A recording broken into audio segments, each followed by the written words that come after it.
ஆதனின் பலத்தைக் கண்டு வியந்து போன சூரிய யுகன் அவன் கூட்டி வந்த அனைவரையும் ஆதன் கொன்றுவிட்டதை உணர்ந்து தானே களத்தில் குதித்தார். தடுப்பு கலைகளில் வல்லமை கொண்டவர்களான யுகன் வம்சாவளியில் வந்த சூரிய யுகன் ஆதனின் தாக்குதலை தடுத்து தூக்கி எறிந்தார். அங்கு இருவருக்கும் இடையே ஒரு பெரிய வாள் சண்டை நடந்தது. ஆதன் தன் அதிதீவிரமான தாக்குதலை சூரிய யுகன் மீது செலுத்தினான். ஆனால் சூரிய யுகனோ மிகவும் சுலபமாக இந்த தாக்குதலில் இருந்து தப்பித்துக் கொண்டே இருந்தான். ஆனால் அவ்வப்போது சூரிய யுகனின் வாள் அடிபட்டது. வெகு நேரமாக இப்படி தாக்குதல்களை தடுத்துக் கொண்டு மட்டுமே இருந்ததை பார்த்த ஆதனுக்கு கோபம் தலைக்கேறியது. மீண்டும் ஒரு பச்சை திரவ வாயு அவனை சுற்றி உண்டானது. அந்த வலிமையை முன்பே அறிந்திருந்த சூரிய யுகன் சற்று தயாராகி கொண்டான். இருப்பினும் அந்த சக்தியின் வலிமையில் ஆதனின் வாள் வீசியதில் சூரிய யுகனின் வாள் இரண்டாக உடைந்து துண்டாக கீழே விழுந்தது. ஆதனின் இந்த பயங்கர தாக்குதலால் வெடவெடத்து போனான் சூரிய யுகன். நிராயுதபாணியாக களத்தில் நின்று கொண்டிருந்தான் சூரிய யுகன். உன்னை ரொம்ப குறைச்சி எடை போட்டுட்டேன். ஒரு 5ஆம் நிலை வீரனான உன்கிட்ட என்ன பெருசா திறமையா இருக்க போதுன்னு தப்பு கணக்கு போட்டுட்டேன். சும்மா சொல்லக்கூடாது. நீ உண்மையாவே ரொம்ப அருமையா சண்டை போடுற என்றான் சூரிய யுகன். நான் கூட எதிர்பார்க்கல நீ என்ன கொலை செய்யற அளவுக்கு போவேன்னு என்றான் ஆதன். அவ்வளோ பேச்சு பேசியிருக்க, உன்னை உயிரோடு விடுவோன்னு நினைச்சியா என்றான் சூரிய யுகன். அப்போ இதுல உன் அண்ணனோட பங்கு இருக்கு அப்படிதானே என்று கேட்டான் ஆதன். உன்னை கொல்ல சொன்னதே என்னோட அண்ணன் தான்டா. இப்போ அதுக்கு என்னன்ற என்று பதில் சொன்னான் சூரிய யுகன். ஓஹோ, அப்படியா விஷயம்? இந்த விஷயம் சிந்துக்கு தெரியுமா என்று கேட்டான் ஆதன். டே, சாக போற உனக்கு ஏண்டா இவ்வளவு கேள்வி என்று பதில் சொல்லியவாறே தன் ஸ்பிரிட்டான கழுகை அவேக் செய்தான் சூரிய யுகன். அந்த கழுகு பெரியதாகவும் பயங்கரமாகவும் இருந்தது. சுற்றி முற்றி இருந்த பறவைகளும் பாம்புகளும் பதறி எடுத்து ஓடியது. சூரிய யுகன் முன்பை விட 5 மடங்கு அதிக சக்தி பெற்றார். ஆதனை கொல்ல இது போதுமானது என்று உணர்ந்தார். தன் ஆத்திரத்துடனும் கோபத்துடனும் இப்போது ஆதனை கொல்ல விரும்பினான். ஆனால் ஆதன் இன்னும் சூரிய யுகனுக்கு பயப்படவில்லை. அவன் மகிழ்ச்சியுடன் சவாலை ஏற்றுக்கொண்டான். ஆதன் தனது டிராகன் ஸ்பிரிட்டை அவிழ்த்து சூரிய யுகனை ஆச்சரியப்படுத்த முடிவு செய்தான். ஆதன் அவன் கண்களை மூடி தன் தாத்தா கூறியவற்றையெல்லாம் மனதில் நினைத்துக் கொண்டு தன் சக்திகளை ஒருநிலைப்படுத்தினான்.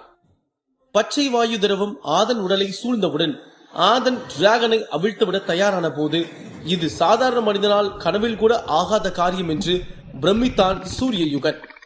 ஆதனின் உடலிலிருந்து பிரம்மாண்டமாய் டிராகன் ஸ்பிரிட் வெளிப்பட்டது. அந்த டிராகன் காட்டையை அழித்துவிடும் போல் பெரிதாக இருந்தது. அங்கிருந்த மரம் அனைத்தும் அந்த சக்தியின் தாக்கத்தால் அடித்து சென்றது. ஆறு அதிர்ந்தது. தவளைகளும் மீன்களும் கதிர்வீச்சில் கருகியது. 2 கிலோமீட்டர் தள்ளி இருக்கும் சோமனால் இதை உணர முடிந்தது. அவன் பயத்தில் எழுந்து ஆற்றை நோக்கி வந்தான். ஆனால் இது சூரிய யுகனின் சக்தி என்று நினைத்தான். சோமனின் மனதில் ஆதனுக்கு என்ன ஆகியிருக்கும் என்ற பயம் பெரிதும் இருந்தது. சோமனுக்கு தான் ஆதன் இருக்கும் இடத்தை சூரிய யுகனுக்கு சொன்னோம் என்ற குற்ற உணர்ச்சியும் மனதில் இருந்தது. ஆதனின் சக்தி முன்பு சூரிய யுகனின் சக்தி ஒன்றுமே இல்லாதது போல் இருந்தது. அவன் காதுகளில் மரண ஓலம் கேட்டது. கண்களை விரித்து ஆதனை அண்ணாந்து பார்த்தான். அவன் அடிவயிறு கலங்கியது.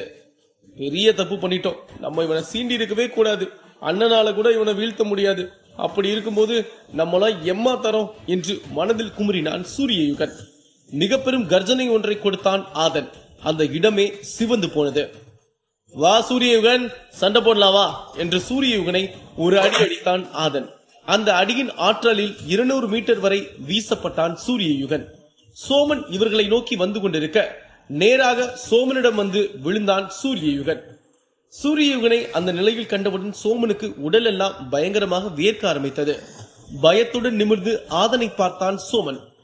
ஆதன் ஒரு மகா வீரனைப் போல, கிட்டத்தட்ட மாவீரன் கரிகாலனை போல சோமனின் கண் முன்பு தெரிந்தான். அந்த அளவுக்கு பெரிய சக்தி உடையவன் ஆதன் என்று அப்போதுதான் சோமன் உணர்கிறான். அவன் முன் நிற்பது ஆதனா இல்லை அரக்கனா என்று தடுமாறினான் சோமன்.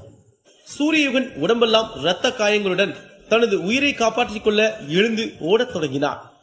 ஆதன் சண்டை போட சூரியயுகனை தேடினான். தன் கழுகு சக்தியை தன் தடுப்பு கலைகளுடன் சேர்த்து ஆதனின் அடிகளிலிருந்து தப்பித்து ஓடினான் சூரியயுகன்.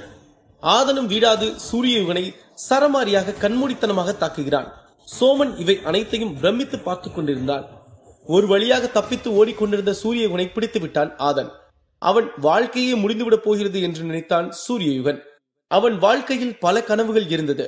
அவன் அண்ணனை விட, இன்னும் சொல்ல போனால் இந்த உலகத்தில் இருக்கும் அனைத்து வீரர்களை விடவும் மிகப்பெரிய அளவில் சக்தியில் மிதமின்றி இருக்க வேண்டும் என்று ஆசைப்பட்டான்.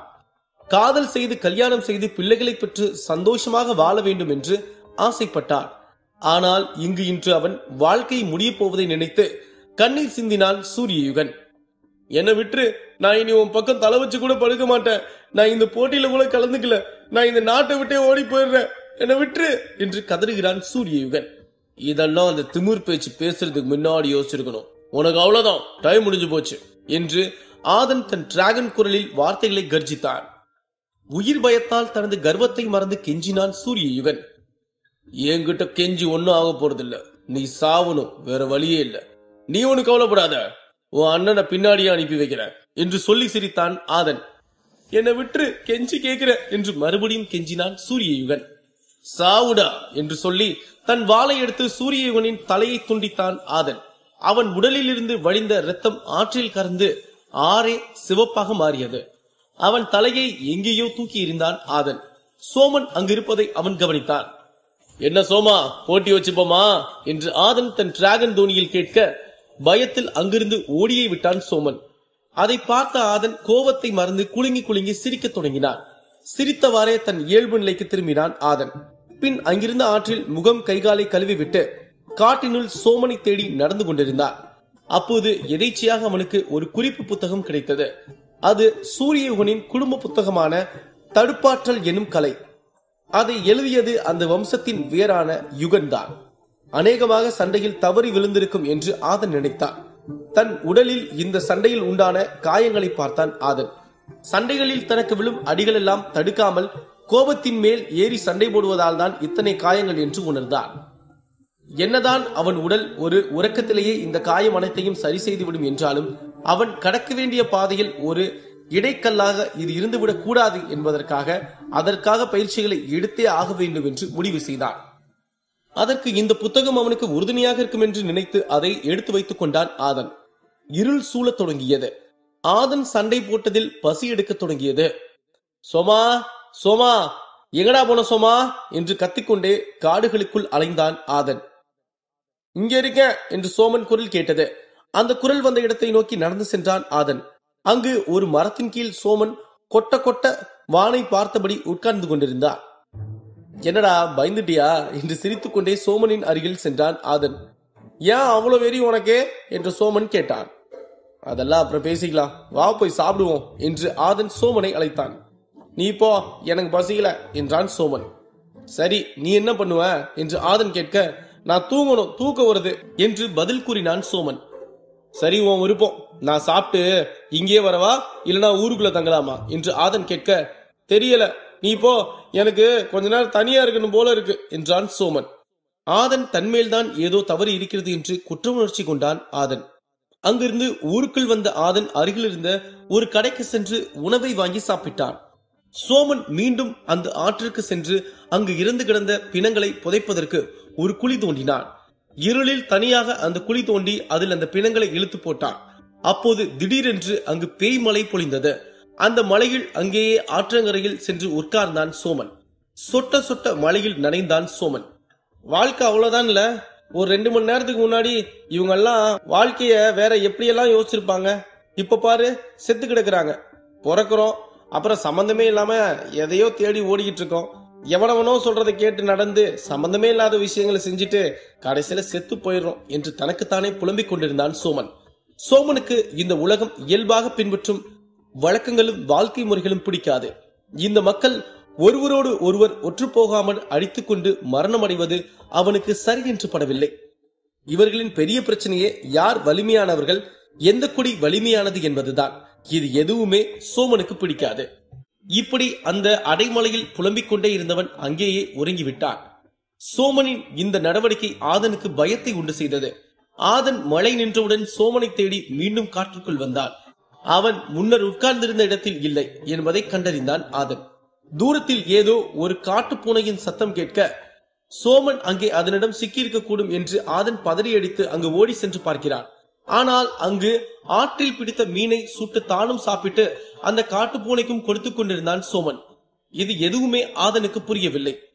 என்னடா பண்ணிட்டு இருக்க என்று ஆதன் சோமனை கேட்க, நீ சாப்பிட்டியா என்று பதில் கேள்வி கேட்டான் சோமன். சாப்பிட்ட என்று ஆதன் பதில் சொல்ல, மீன் சாப்பிடுறியா என்று கேட்டான் சோமன். என்னடா ஆச்சு உனக்கு, பயந்துட்டேன் தெரியுமா என்று ஆதன் கூறினான். ஒன்னும் இல்ல, இங்க வா, வந்து உட்காரு என்று சோமன் சொன்னவுடன் அந்த காட்டுப்பூனை மியாவ் என்று ஆதனை பார்த்து சத்தமிட்டது. ஆதனும் ஒன்றும் புரியாமல் அங்கே அவர்கள் அருகே சென்று உட்கார்ந்தார். இங்கேயே வந்த, இதையே கூட கூட்டிட்டு வந்திருக்க என்று ஆதன் கேட்டார். இங்க இப்படி உட்கார்ந்து இயற்கையோட அழக பார்த்துட்டு மீன் சாப்பிடுறது எவ்வளவு ரிலாக்ஸிங்கா இருக்குன்னு பாரு என்று சோமன் கூறுகிறான். அதுக்கு என்று ஆதன் வினவ, உனக்கு ஒரு விஷயம் தெரியுமா, இங்க இருந்து பல லட்சம் மைலுக்கு அந்த பக்கம் ஒரு உலகம் இருக்கான். அங்க வாழ்ற ஏலியன்ஸ் எல்லாம் காடு மலைன்னு எல்லாத்தையும் அழிச்சு நகரமாக்கி உணர்ச்சி இல்லாத மெஷினா மாத்தி வாழ்க்கையை ஓட்டிட்டு செத்துருவாங்களாம். நமக்கும் அதுங்களுக்கும் ஒன்னும் பெரிய வித்தியாசம் இல்ல. நம்மளும் சந்தோஷத்தையும் நிம்மதியெல்லாம் விட்டுட்டு சண்டை, சக்தி, ஸ்பிரிட்டு, பாடி ரிஃபைனிங்னு போட்டி, குடி, பெருமைன்னு அடிச்சுக்கிட்டு சாகுறோம். எத்தனை முறை நம்மளை சுத்தி இருக்க இந்த சின்ன அற்புதமான அழகெல்லாம் ரசிச்சிருக்கோம். அதனால மத்ததெல்லாம் மறந்துட்டு இப்போதைக்கு இந்த ஆறு, நட்சத்திரம், நிலா, மரம்னு ரசிச்சு ராத்திரியை கழிக்கலாம் என்றான் சோமன். என்னடா உளர்ற, சோமமான எதுவும் குடிச்சிட்டியா என்ன என்று கேலி செய்தான் ஆதன். சோமன் ஏதும் சொல்லாமல் அப்படியே படுத்து உறங்கினார். நடந்த சண்டையில் ஆதனின் சக்தி அனைத்தும் கரைந்து போனது. அந்த காடுகளிலிருந்து எடுத்த மாய குண்டுமணிகளை அகாடமியில் உபயோகமாகும் என்று நினைத்து எடுத்து வைத்திருந்ததை இப்போது உட்கொள்வோம் என்று அதை எடுத்து உட்கொண்டான் ஆதன். ஆனால் ஆதன் நினைத்தது போல இந்த மணி அவனை நிம்மதியாக உறங்க வைக்கவில்லை. மாறாக தன் வயிற்றில் யாரோ நெருப்பு மூட்டி குளிர்காய்வது போல எரிச்சல் வந்தது அவனுக்கு. தலை வலித்தது. தலைவலி தாங்க முடியாமல் சோமனிடம் கதறுகிறான் ஆதன்.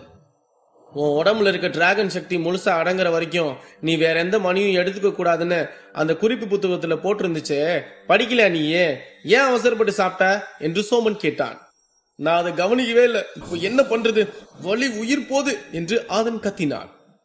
வெந்நீர் வச்சு வாந்தி வர அளவுக்கு குடி, ஆனா வாந்தி எடுக்காத, 10 நிமிஷம் கேப் விட்டு விட்டு குடி என்றான் சோமன். உனக்கு எப்படி இதெல்லாம் தெரியும் என்று ஆதன் கேட்க, அந்த குறிப்பு புத்தகத்துல தான் இருக்கு இதுவும் என்றான் சோமன். நான் அதை கவனிக்கல என்றான் ஆதன். ஆக ஸ்பிரிட் அவேக்கிங் எப்படி பண்ணணுங்கிறத தவிர வேற எதையுமே நீ படிக்கல அப்படிதானே என்று கேலி செய்தான் சோமன். ஆதன் ஒன்றும் சொல்லாமல் சோமனை பார்க்க, சரி போய் சொன்னதை பண்ண என்றான் சோமன். ஆதனும் அங்கு சென்று ஆற்றிலிருந்து நீரை இறைத்து வெந்நீராக்கி குடித்தான். இரவு மெல்ல கழிந்தது. வெகு நேரமாகியும் தன் தம்பி சூரியயுகன் இன்னும் திரும்பவில்லை என்ற சந்தேகம் எழுந்தது நவயுகனுக்கு. ஆனால் கலவியின் சுவாரஸ்யம் அதை மறக்க செய்தது. இவ்வளவு நேரம் ஆகியும் இன்னும் உங்க தம்பி வரலையே, ஏதாச்சும் ஆயிருக்குமா என்று காதம்பரி நவயுகனை கேட்டாள். அதெல்லாம் ஒண்ணும் இல்ல, சூர்யா எங்க, அந்த நாய் எங்க, அவனெல்லாம் அப்பவே சூர்யா போட்டிருப்பான், நமக்கு தொல்லை கொடுக்க வேணான்னுதான் எங்கேயாச்சும் சோமபானம் குடிக்க போயிருப்பான் என்றான் நவயுகன். நவயுகனுக்கு இப்போது வரை ஒரு 5ஆம் நிலை வீரனால் என்ன செய்துவிட முடியும்? ஆதன் ஒன்றுமில்லாத ஒரு சப்பானி, அவனையெல்லாம் சூரியயுகன் நொடியில் முடித்திருப்பான் என்ற எண்ணம் தான் இருந்தது. ஆதனின் வலுவோ அல்லது அவனின் டிராகன் ஸ்பிரிட்டோ நவயுகனுக்கு இப்போது வரை தெரியாது. சூரியயுகன் கொடூரமான முறையில் கொலை செய்யப்பட்டதும் தலை தூக்கி வீசப்பட்டதும் இன்னும் நவயுகனுக்கு தெரியாது. சிந்துவுக்கு நடப்பது எதுவுமே தெரியாது. ஆதனை கொலை செய்ய சூரியயுகன் நவயுகனை அனுப்பியதும் அங்கு அவர்களை ஏமாற்றி வேறொரு பொண்ணுடன் அவன் உல்லாசமாய் இருக்கிறான் என்பதும் தெரியாது. மறுபுறம் மைதிலுக்கு அவளை காதல் செய்தவன் இன்று எவ்வளவு பெரிய வலிமை மிக்கவனாக இருக்கிறான் என்பதும், இங்கு அவன் பழிவாங்கும் உணர்ச்சியில் ஊறி கிடக்கிறான் என்பதும் தெரியாது. இந்த அகாடமியில் நடக்கவிருந்த போட்டி தள்ளி போனதற்கு காரணம் ஆதன் அங்கு செய்த கலவரம்தான் என்பது ஆதனுக்கே தெரியாது. தெரிந்தால் என்ன ஆகும்? நவயுகன் ஆதனுடன் சண்டை போடுவானா? விடியல் வந்தது. இரவு வயிற்று வலியின் உச்சத்தில் இருந்த ஆதன் சோமன் கூறிய மருத்துவத்தை, அதாவது அவன் குறிப்பு புத்தகத்தில் இருந்த மருத்துவத்தை செய்துவிட்டு படுத்து உறங்கினான். காலை எழுந்தவுடன் மிகவும் தெளிவாய் புத்துணர்வாய் இருந்தான் அவன். சோமனும் எழுந்து ஆற்றில் குளித்துக் கொண்டிருந்தான். விஷயம் தெரியுமா, உங்க ஊர் இளவரசி மைதிலி இன்னைக்கு இங்க வர்றாங்களாம் என்றான் சோமன். அதுக்கு நான் என்ன செய்ய என்று சலித்துக் கொண்டான் ஆதன். ஒரே ஊருக்காரங்களாச்சே, தெரிஞ்சிருக்கும், அப்படியே எனக்கும் இன்ட்ரோ கொடுப்பேன்னு பார்த்தேன் என்று பதில் சொன்னான் சோமன். ஆதன் பதில் ஏதும் சொல்லாமல் சோமனை முறைத்தார்.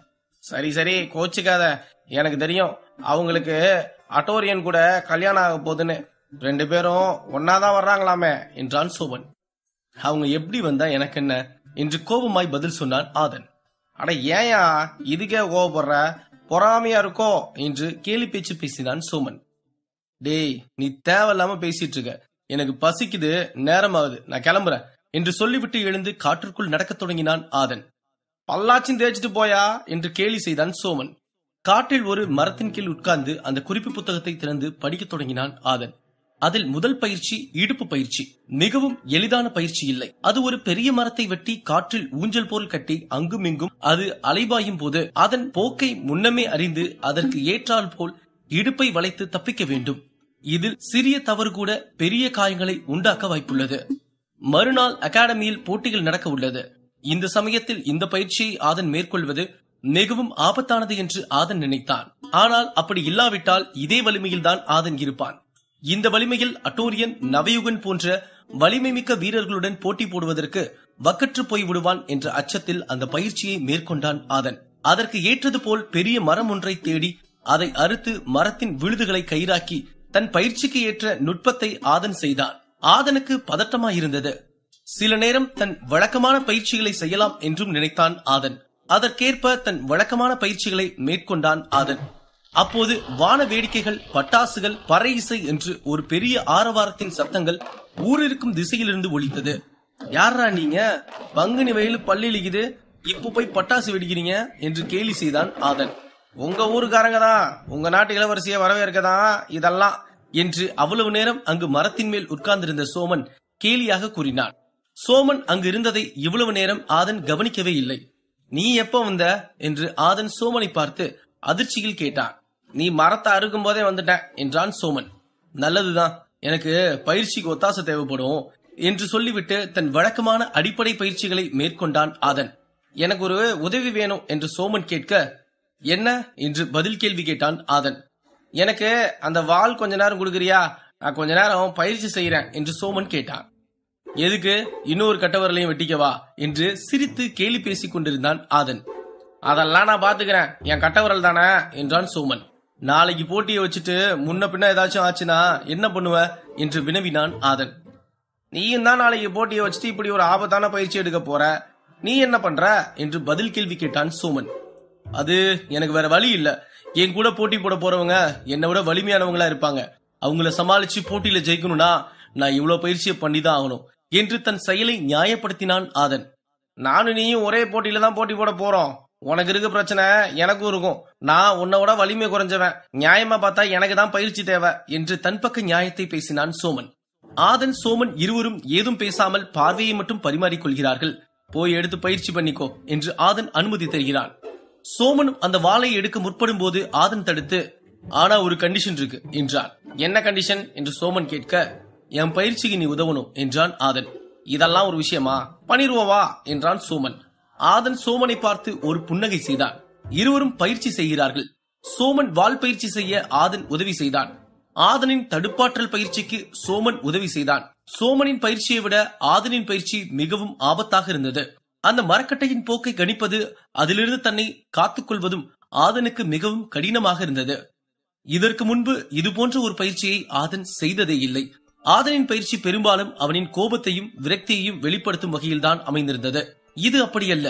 அவன் கோபத்தையும் விரக்தியையும் கட்டுப்படுத்திக் கொண்டு நிதானத்தின் உச்சிக்கு சென்று கவனத்தை நேராக தெளிவாக கணித்து தாக்குதல்களிலிருந்து தன்னை விடுவித்துக் கொள்ள வேண்டும். இது ஆதனுக்கு முற்றிலும் மாறுபட்ட அனுபவமாக இருந்தது. பலமுறை அந்த மரத்தின் போக்கை தவறாக கணித்து தவறான திசையில் வளைந்து அடி வாங்கி தூக்கி வீசப்பட்டான் ஆதன். பலமுறை தூக்கி வீசப்பட்டும் தன்னம்பிக்கை குறையாது மீண்டும் மீண்டும் தன் விடாமுயற்சியை செய்து கொண்டே இருந்தான் ஆதன். அந்த விடாமுயற்சியில் கண்டிப்பாக அவனுக்கு ஒரு பலனை அளிக்கும் என்று ஒரு மிகப்பெரிய நம்பிக்கையுடன் மீண்டும் மீண்டும் அந்த மரத்தில் ஆயத்தமானான் ஆதன். இவ்வளவு கஷ்டப்பட்டு இந்த பயிற்சி நீ செஞ்சுதான் ஆகணுமா? நீ யோசிச்சுக்கோ, நாளைக்கு போட்டி வேற இருக்கு. இப்படி உடம்பு முழுக்க காயம் ஆச்சுன்னா நாளைக்கு எப்படி போட்டிக்கு வருவ? நல்லா யோசிச்சுட்டு வந்து நில்லு என்று கீழே தூக்கி வீசப்பட்ட ஆதனை பார்த்து சோமன் கூறுகிறான். அது எனக்கு நல்லா தெரியும், இருந்தாலும் நான் ஏன் அதை பண்றேன்னா, நாளைக்கு போட்டியில என்னை விட பலம் ஜாஸ்தியா இருக்கவங்களோட தான் சண்டை போடுறதுக்கு வாய்ப்பு அதிகமா இருக்கு. அவங்க கூட சுலபமா ஜெயிக்கலனாலும் போராடியாவது தோக்கணும். அதான் எனக்கு பெருமை, என் வம்சத்துக்கும் பெருமை என்று ஆதன் பதில் சொன்னான். அப்ப நீ இவ்வளவு நேரம் உன் வம்சத்துக்கு பெருமை சேர்க்கணும் அப்படின்னு நினைச்சிட்டு தான் இந்த பயிற்சியை ஆரம்பிச்சியா என்று சோமன் வினவுகிறான். ஆமா, அப்படித்தானே எல்லாருமே யோசிக்கிறாங்க, அப்படித்தானே எல்லாருமே பெருமைப்படுறாங்க. இதுல ஒன்னும் புதுசா இல்லையே, எல்லாரும் பண்றதானே என்று ஆதன் பதில் கூறினான். அதான் பிரச்சனையே, எல்லாரும் பண்றத நீயும் பண்ணா எல்லார் மாதிரியும் ஒரு கூட்டத்துல ஒருத்தனாதான் இருப்ப.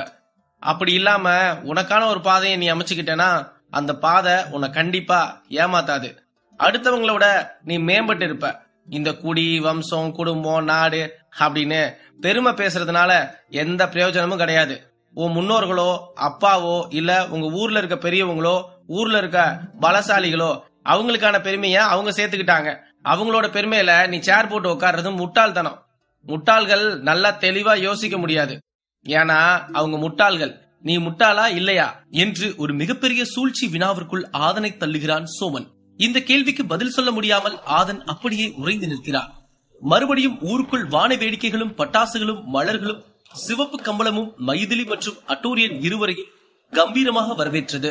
இந்த வரவேற்பெல்லாம் எனக்காக மட்டும் இல்ல, 5th லெவல் பீனிக்ஸ் ஸ்பிரிட்ட அவேக் பண்ண உனக்கும் தான் என்று அட்டூரியன் பெருமையாக சொன்னான். எனக்கு உங்க கூட நடந்து வர்றதே பெருமையா இருக்கு என்று மைதிலி அட்டூரியன் கண்ணை பார்த்து சொன்னான். நீ ரொம்ப அழகா இருக்க என்று காதலை வெளிப்படுத்தினான் அட்டூரியன். இருவரும் கைகளை கோர்த்து கொண்டு கம்பீரமாக அந்த சிவப்பு கம்பளத்தில் பூப்பொலிவுடன் நடுவில் நடந்து வந்தனர். இதை அனைத்தையும் அருகிலிருந்த ஒரு உணவகத்தில் உணவருந்தி கொண்டு பார்த்து கொண்டிருந்த சிந்துவும் நவயுகனும் சிரித்தனர். என்கிட்ட அடி வாங்கிட்டு ஊருக்கு துண்ட காணோம் துணிய காணோம்னு ஓட போறவங்களுக்கு எவ்வளவு வரவேற்பு என்று தலைக்கணத்துடன் பேசினான் நவயுகன். ஆமா, நானும் கேட்கணும்னு நினைச்சேன், சூர்யா எங்க என்று சிந்து நவயுகனை கேட்டாள். நடுராத்திரில எங்கேயோ சோமபானம் குடிக்கிறதுக்கு கிளம்பி போனா, அப்படியே எங்கேயாச்சும் ஊர் சுத்திக்கிட்டு இருப்பான் என்று நவயுகன் பதில் சொன்னான். இப்படி பதில் சொன்னாலும் நவயுகனுக்கு சூரியயுகன் விடிந்து இவ்வளவு நேரம் ஆகியும் இன்னும் கண்ணில் தென்படவில்லை என்ற அச்சம் கலந்த ஒரு வேதனை நவயுகன் மனதில் விதைத்தது. அவன் எங்கேயோ எப்படியோ கிடக்கட்டும், எனக்கு என்ன வந்தது? அவன் இல்லைன்னா தான் நம்ம 2 பேரும் நிம்மதியா இருக்கவே முடியும். அவன் இருந்தா ஏதாச்சும் பிரச்சனை பண்ணிட்டே இருக்கான். நீ அவன் சொல்றதை கேட்டுட்டு பிரச்சனைய பெருசு பண்ற என்றாள் சிந்து. என் தம்பிய பத்தி தப்பா பேசாத, அவன் கொஞ்சம் பாசக்கார பையன், எனக்காக எதையும் செய்வான். அந்த பாசத்தோட மிகுதிதான் அது, அதை ரசிக்க கத்துக்கோ. இப்படி தேவையில்லாம வார்த்தையை விட்டுட்டு இருக்காத என்று நவயுகன் அதட்டல் மொழியில் சொன்னான். சோமனின் வாள் பயிற்சி அவ்வளவு மோசமாக போகவில்லை. அவன் பயிற்சி செய்வது மாவீரன் கரிகாலனின் வாள் என்பதால் அதை அவன் எளிதில் புரிந்து கொள்ள முடியவில்லை. ஆனால் ஒரு விஷயம் அவனுக்கு தெளிவாக புரிந்தது. அந்த வாளில் அவன் பயிற்சி பெற்றவனாக தேர்ச்சி பெற்றவனாக மாறிவிட்டான் என்றால் எந்த வாளையும் தேர்ச்சி பெற்று விடலாம் என்று ஒரு ஆழ்ந்த புரிதல் அவனுக்கு வந்தது. பெரும்பாலும் அது வாளை எப்படி தூக்கி எப்படி வீசுவது என்பதுதான். நேரம் கடக்க கடக்க ஓரளவு அந்த வாளின் பிடிப்பு அவனுக்கு பழகியது. ஆதனை போல் மிகவும் நுட்பமாக அந்த வாளை கையாள சோமனுக்கு இன்னும் பழகவில்லை என்றாலும் வாள் வித்தையில் ஓரளவு மேம்பட்டான். ஆதன் சோமனின் இந்த பரிமாணத்தை கண்டு மகிழ்ந்தான். 2 நாட்கள் தான் பழக்கம் என்றாலும் பழகிய கணங்கள் அவனுக்கு மிகவும் குளிர் ஊட்டக்கூடிய நினைவுகளாக மாறியது. ஆதன் தன்னுடன் இருப்பது தனக்கு ஒரு வலிமை என்று சோமன் நினைத்தான்.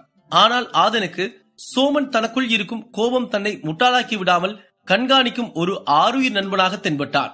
இப்படிப்பட்ட ஒருவன் போட்டியில் தேர்ச்சி பெற்றால் தனக்கு உறுதுணையாக இருப்பான் என்பதை நினைத்து ஆதன் நெகிழ்ச்சி கொண்டான். மறுபக்கம் தன் தம்பி இவ்வளவு நேரம் ஆகியும் தன்னை காண வரவில்லை. அதே சமயம் கொலை செய்யப்பட வேண்டியவனும் மொத்த ஊரும் கூடியிருக்கும் இடத்தில் கூட கண்ணுக்கு தென்படவில்லை என்ற குழப்பமும் நவயுகன் மனதில் குண்டூசி வைத்து குத்துவது போல் குத்திக் கொண்டே இருந்தது. அங்கு என்ன நடந்திருக்கும்? ஏன் சூரியயுகன் இன்னும் தன்னை பார்க்க வரவில்லை? அப்படி சூரியயுகன் தோற்கடிக்கப்பட்டிருந்தால் அல்லது மரணமடைந்திருந்தால் ஆதன் ஏன் இங்கு வரவில்லை என்று தனக்குள்ளே கேள்விகளை கேட்டுக் கொண்டிருந்தான் நவயுகன். சிந்துவும் பயிற்சி செய்வதற்கு அங்கிருந்து கிளம்பிவிட்டாள். சிந்துவுக்கும் அகாடமியில் நாளை நடக்கும் போட்டியில் எப்படியாவது தேர்ச்சி பெற்றுவிட வேண்டும் என்று ஆசை உள்ளது. ஆதலால் நவயுகனுடன் நேரம் செலவு செய்யாமல் பயிற்சிக்கு கிளம்பினாள். ஆனால் இருவருக்கும் இடையில் ஏதேனும் சண்டை வர வாய்ப்புள்ளது என்று அஞ்சி தன் காலை உணவை நவயுகனுடன் உண்ண முடிவெடுத்திருந்தாள். இப்போது பயிற்சிக்கு சற்று தாமதமாகவே சென்றாள் சிந்து. ஆதனுடன் சோமனும் சேர்ந்து பயிற்சி செய்வது கண்டிப்பாக நவயுகனுக்கு பிடிக்காது என்று அங்கு செல்வதை தவிர்த்து கொண்டாள் சிந்து. மாறாக தனியாக சென்று தன் பயிற்சிகளை மேற்கொள்ள முடிவு செய்தாள். ஊருக்குள் பெரும் வரவேற்புடன் வந்த மைதிலி அட்டூரியன் வந்த கலைப்பில் சற்று நேரம் ஓய்வெடுக்க முடிவு செய்தனர். எல்லாரும் பயிற்சி செய்யும் போது நம்ம மட்டும் பயிற்சி செய்யாம இருந்தா நம்ம தோக்குறதுக்கான வாய்ப்பு இருக்குல்ல என்று அட்டூரியனிடம் மைதிலி கேட்டாள். இங்க இருக்கவங்களாம் பொடி பசங்க, என் கால் தூசிக்கு கூட சமமாக மாட்டாங்க. அது போக எனக்கு உன் மேல அபரிவிதமான நம்பிக்கை இருக்கு. கண்டிப்பா நம்ம இந்த போட்டியில ஜெயிச்சிருவோம். வீட்டுக்கு போகும்போது இதை விட பெரிய வரவேற்பு நமக்காக காத்துட்டு இருக்கு. அந்த வரவேற்பை கண்டிப்பா நம்ம ஏமாத்த மாட்டோம். நம்பிக்கைவை, நல்லதே நடக்கும் என்று அட்டோரியன் மைதிலிக்கு பதில் கூறுகிறார். அட்டோரியனின் வார்த்தைகளை நம்பி ஓய்வெடுக்க முடிவு செய்தால் மைதிலி. மறுபக்கம் தனக்குள் எழும் கேள்விகளை ஒன்றும் செய்யாமல் ஆறப்போடுவது நவியவனுக்கு சரியாக படவில்லை. ஆனாலும் தன் தம்பி மீது அவனுக்கு இருந்த அபரிமிதமான நம்பிக்கையின் காரணத்தால் அவன் இறந்திருக்கவோ தோற்று ஓடியிருக்கவோ வாய்ப்புகள் இல்லை என்று நம்பி அவனின் மற்றொரு கணிப்பான சோமவான கணிப்பை நம்பி அங்கிருந்த அத்தனை மதுக்கடைகளுக்கும் ஏறி இறங்க முடிவு செய்தான் நவயுகன். அப்படி செய்வது உண்மையை அவனுக்கு விளக்காது என்பது அப்போது நவயுகனுக்கு தெரியாது. ஒரு குருட்டு தைரியத்தில் தம்பியை தேடி மதுக்கடைக்கு சென்றான் நவயுகன். காற்றுக்குள் முதற்கட்ட பயிற்சியை ஓரளவு தேர்ச்சி பெற்ற ஆதனும் சோமனும் காலை உணவிற்கு பிறகு அடுத்த கட்ட பயிற்சியை தொடரலாம் என்று முடிவெடுத்தனர். அடுத்த நாள் போட்டியை ஒட்டி பலர் அந்த நகரத்திற்கு வந்தடைந்தனர். பலர் அங்கு பயிற்சி மேற்கொண்டனர். போட்டியினால் நகரமே நெரிசலானது. அனைத்து கடைகளும் கூட்டங்களோடு நிரம்பி இருந்தது. சோமனுக்கு கூட்டங்கள் என்றால் பிடிக்காது. தனிமையின் அழகை விரும்பி ஏற்றுக்கொள்ளும் மனிதன் சோமன். அப்படிப்பட்ட ஒருவன் இந்த நெரிசலின் இடையில் ஒரு உணவகத்திற்கு சென்று அங்கு இருக்கும் கூட்டங்களுடன் உட்கார்ந்து உணவு உண்ணுவதை விரும்பவில்லை. அதுபோக நாளை போட்டியின் காரணமாக இங்கு வந்துள்ள பல ஊர்களை சேர்ந்த பல வம்சங்களின் வழியில் வரும் பல வீரர்கள் அங்கு குழுமி இருந்ததால் பல இடங்களில் சண்டை வருவதற்கு வாய்ப்புகள் அதிகம் இருந்தது. இதற்கு இடையில் ஆதனை யாரேனும் சண்டைக்கு இழுத்தால் ஆதனின் டிராகன் ஸ்பிரிட் வெளிப்பட்டு பெரும் பரபரப்பை ஏற்படுத்த வாய்ப்புள்ளதால் ஆதனும் முடிந்த அளவு மனித தொடர்புகளை தவிர்க்கவே நினைத்தான். இந்த காரணத்தினால் காட்டுக்குள்ளேயே முயல் ஒன்றை பிடித்து சமைத்தனர் ஆதனும் சோமனும். இவர்கள் விடாமுயற்சியுடனும் தன்னம்பிக்கையுடனும் ஆபத்தான பயிற்சிகளை எடுப்பது இவர்களுக்கு பலன் கொடுக்குமா? சூரிய யுகன் இறந்ததை நவயுகன் கண்டறிவானா?